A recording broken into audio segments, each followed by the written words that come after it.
वो ब्रजभूषण जो इतने कांड कर रहा है, वो घर में मत ऐसे सो रहा है बेड पे, हम एक वो तख्ते के वो जो काट के बढ़ रहे हैं, जो भी बन रहे हम लेके आ रहे सोने के लिए, उसमें भी इनको वक्त सो जाओ मर जाओ, मारना ही है तो वैसे ही मार दो, मारने के लिए तैयार है।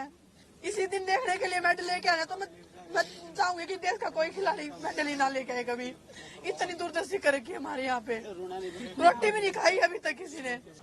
नमस्ते, मैं हूं संजय दीक्षित और आप देख रहे हैं दी जयपुर डायलॉग्स। भाई जी, पहलवानों का तो काम हो गया। आज तो सुप्रीम कोर्ट ने भी पहलवानों को धोबी पाट दे दिया। ये उछल रहे थे, कूद रहे थे, किसके दम पर? सुप्रीम कोर्ट के दम पर। और सुप्रीम कोर्ट के दम पर कूदते फांदते इन्होंने पूरा दिल्ली जो है वो सर पर उठा लिया। कल देखिए, कल आपको पता है, कल पूरे इनके चित्र पब्लिक में आ गए, जिसमें ये रॉयल प्लाज़ा में बैठ के और मज़े से ब्रेकफास्ट कर रहे थे। रॉयल प्लाज़ा में बताते हैं कोई 70 से अधिक रूम बुक कर दिए गए हैं, उसका कोई 4-5 लाख प्रतिदिन का खर्चा आ रहा है। और वो 4-5 लाख रुपए प्रतिदिन का खर्चा कौन दे रहा है वो शीघ्र पता चल जाएगा, वो भी जो है वो पकड़े जाएंगे। और आज सुप्रीम कोर्ट में इसकी सुनवाई है, उसमें सीनियर एडवोकेट जो अपनी तरह तरह की ग्रीवेंसेस लेके पहुँच गए, तो सामने से जो सॉलिसिटर जनरल थे तुषार मेहता, वो भी खड़े हो गए और उन्होंने फिर वही शिकायत की कि साहब ऐसा है और दिल्ली पुलिस ऐसे नहीं कर रही है और दिल्ली पुलिस वैसे नहीं कर रही है। तो पूछ लिया कोर्ट ने कि भाई आपकी प्रेयर क्या थी? आपकी प्रेयर थी कि एफआईआर होनी चाहिए, वो हमने करवा दी। आपकी दूसरी प्रेयर थी सिक्योरिटी मिलनी चाहिए, वो हमने करवा दी। अब बाकी जो भी कार्य हैं वो हम कोई मजिस्ट्रेट के कोर्ट तो है नहीं। आप सुप्रीम कोर्ट को चाहते हो कि वो मजिस्ट्रेट के कोर्ट की तरह एक्ट करे, तो वो तो होगा नहीं। फिर सॉलिसिटर जनरल ने भी कह दिया कि भाई ये लोग जो कुछ भी कर रहे हैं उसमें बहुत कुछ छुपा हुआ है, वो इतना साधारण और इतना इनोसेंट नहीं है जितना दिख रहा है। तो सुप्रीम कोर्ट ने कहा कि भाई हमारे यहाँ से जो कुछ होना था वो हो गया, अब ये आपका मैटर डिस्पोज्ड ऑफ। अब आप सुप्रीम कोर्ट नहीं आएंगे। अब आपको जो कुछ भी करना है वो आप दिल्ली पुलिस के साथ कीजिए, और दिल्ली पुलिस के साथ नहीं करना चाहते तो आप लोकल कोर्ट में जाइए या दिल्ली हाई कोर्ट में जाइए। अब आप सुप्रीम कोर्ट में नहीं आएंगे। भाई ये तो बहुत बुरा हुआ। ये तो 5 नंबर वाला, 5 पॉइंट वाला दांव लगा दिया। दांव क्या, 5 पॉइंट वाला भी दांव नहीं लगा दिया, ये तो आपको चित्त करने वाला दांव लगा दिया पहलवानों को। पहलवान तो थे ही इस पे उछल रहे थे कि भाई हम तो सब करा के मानेंगे, हम तो ब्रिजभूषण शरण को जेल की हवा खिला के मानेंगे।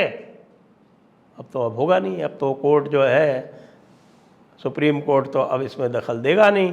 अब तो सारा का सारा दिल्ली पुलिस के हाथ में है। वो कह रहे हैं कि कोई माइनर पकड़ के लाए हैं, उससे बयान दिलवा रहे हैं, और उसके कहीं 161 के बयान कहीं वकील के साथ में दिलवाए थे, जो कि होना नहीं चाहिए। वकील के साथ में क्यों दिलवाए भाई? झूठ मूठ के बयान दिलवाए वहाँ पे जाके। अब मजिस्ट्रेट के सामने बयान दिलवाए जाएंगे, 164 के बयान करवाए जाएंगे। उसके बाद फिर ब्रिजभूषण शरण जी से पूछताछ की जाएगी। उस बयानों में ढूंढा जाएगा कि भैया उस बयान में सच है कि झूठ है। तो अब सच और झूठ का फैसला जो है वो इन्वेस्टिगेशन के पास आ गया है। फिर पहलवानों के कल पिटाई भी हो गई। कल उन्होंने सबसे पहले तो बदतमीज़ी ये की कि जाके पीटी उषा के साथ बदतमीज़ी कर ली। पीटी उषा जी पता नहीं क्यों गई उनके यहाँ। जिस तरह की हरकतें ये पहलवान कर रहे हैं उसमें तो इनको तुरंत इनके मेडल वापस ले लेने चाहिए और इनको लाइफ बैन लगा देना चाहिए, क्योंकि ये पूरी तरह से अब राजनीति में पड़े हुए हैं। ये जातिवाद और राजनीति का एक घिनौना खेल हो रहा है जंतर मंतर के ऊपर, जिसको हमें सभी को समझना चाहिए, देखना चाहिए और इसकी भर्त्सना करते हुए इन लोगों को सज़ा दिलवानी चाहिए, जो कि एक खेल को बिल्कुल राजनीति का अखाड़ा बनाए दे रहे हैं। तो कल पीटी उषा गई वहाँ जंतर मंतर पर इनसे मिलने, तो उनके साथ बदतमीज़ी कर ली इनके समर्थकों ने। अब पीटी उषा तो भाई महिला है नहीं। जैसे कि पीटी उषा ने तो कभी कोई गोल्ड मेडल जीता नहीं है। मेडल तो खाली इन्होंने ही जीता है, इन पहलवानों ने। ये पहलवानों ने ही खाली जीता है मेडल, बाकी तो कोई मेडल जीते को नहीं। उनके साथ बदतमीजी की गई, वो अपनी जान बचा के भागी। वो आप देख सकते हैं कि सारे के सोशल मीडिया पे उनके सारे वीडियो वहाँ पर मौजूद हैं। फिर बारिश हो गई भाई। अब बारिश हो गई तो पहलवानों ने बारिश बड़ो बुरो लग गए। तो पहलवानों के बारिश हो गई तो उनकी वे गद्दा वद्दा भीग गया। तो भाई उनको जो है वो बहुत जोर लग गया।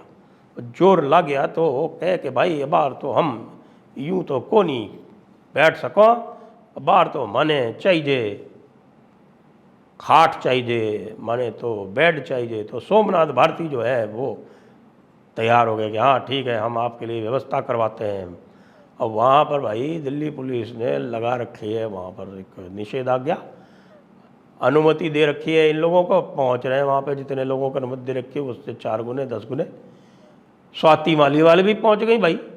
और स्वाति मालीवाल जी का जो है वहाँ स्वागत अच्छी तरह से किया गया। बताया स्वाति मालीवाल जी को, फ़ोटो देख रख सकते हैं आप, वीडियो देख सकते हैं आप कि स्वाति मालीवाल जी को टांगा टोली करके और जीप में डाल के और गिरफ्तार करके, डिटेन करके बल्कि, और उनको 129 CRPC में डिटेन करके वहाँ से हटा दिया गया। फिर सोमनाथ भारती जी आ गए जी। और सोमनाथ भारती जी ने आके जो है वो बेड की व्यवस्था कर दी। और बेड जो है वो दिल्ली पुलिस ने भाई खोस लिए, और खोस लिए मतलब जब्त कर लिए, और उनको जाने नहीं दिया। तो भाई लोगों ने उनके साथ धक्का मुक्की करने की कोशिश की। तो पुलिस तो आप जानो, पुलिस कहीं करे है, पुलिस क्या करे है।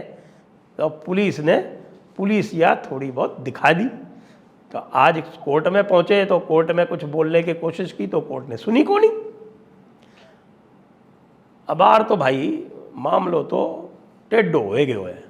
अब टेढ़ो मामले में कहीं होएगो, अब क्या कह सका।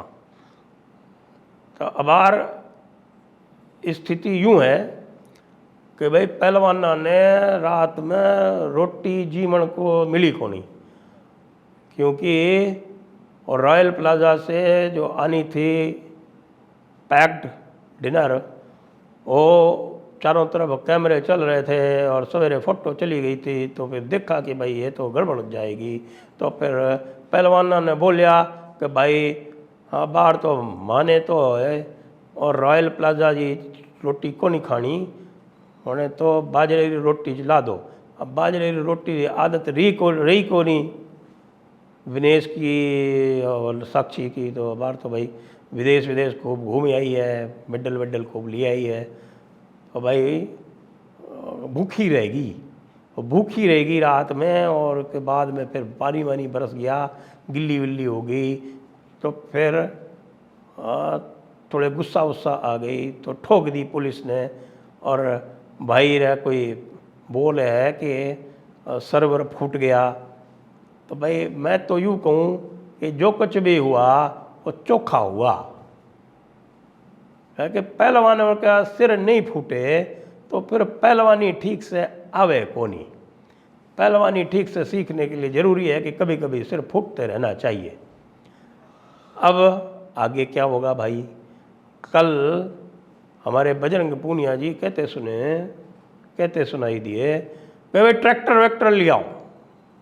समझ गए ना आप, ट्रैक्टर वैक्टर ले आओ। आम आदमी पार्टी तो चारों तरफ घूम ही रही है, कांग्रेस वाले हमारे तो भाई सब भूल गए थे, सब लोग वहाँ पहुँच गए। प्रियंका भी पहुँच गई, रॉबर्ट वाड्रा पहुँच गए, राहुल गांधी भी तक नहीं पहुँचे, वही पहुँच जाएंगे। अब वहाँ पर नवजोत सिंह सिद्धू भी पहुँच गए, अरविंद केजरीवाल भी पहुँच गए, और स्वाति मालीवाल और सोमनाथ भारती तो बिल्कुल पूरी तरह से उनकी सेवा में ही उपस्थित है। तो भाई शाहीन बाग 2.0 का मामला चल रहा है।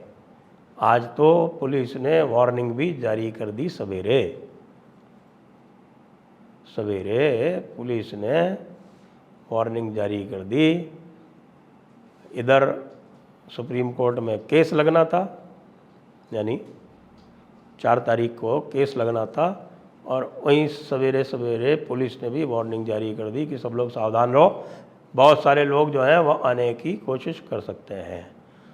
मतलब ये है कि भाई पूरा मामला सेट है, और पूरा जो है वो कुश्ती के नाम पर पूरा राजनीति का अखाड़ा सेट है। बदमाशी की सारी प्लानिंग हो चुकी है। अब देखना ये है कि अब दिल्ली पुलिस को, जो दिल्ली पुलिस की पूंछ पकड़ रखी थी सुप्रीम कोर्ट ने, तो वो पूंछ तो सुप्रीम कोर्ट ने दी है छोड़। तो भाई अब जब पूंछ छोड़ दी है सुप्रीम कोर्ट ने, तो दिल्ली पुलिस को थोड़ा बहुत तो इंतजाम करना चाहिए। कल जो कुछ किया वो ठीक किया। और टांगा टोली जो की ना स्वाति मालीवाल की, उसको देख के मुझे बहुत अच्छा लगा, बहुत अच्छा लगा। और ऐसे ही टांगा टोली जो है वो 2-4 की और की कर दें। ये वहाँ पे ऐसे व्यवस्था करें कि ये 3 को जिनको सिक्योरिटी दे रखी है ना, ये विनेश को और साक्षी को और बजरंग पूनिया को, सुप्रीम कोर्ट ने इनको 3 को छोड़ के बाकी किसी को मत आने दो। इनको 3 को वहाँ बैठे रहने दो। हो ये बैठे रहें, 40 दिन बैठे रहें, 50 दिन बैठे रहें। और खाने पीने का इंतजाम भी जो है वो करवा दो। कोई बात नहीं, सरकार की तरफ से करवा दो। एक नंबर का फ्रॉड आंदोलन, सब कुछ नहीं, खाली रेसलिंग फेडरेशन पे कब्जा करना इनको।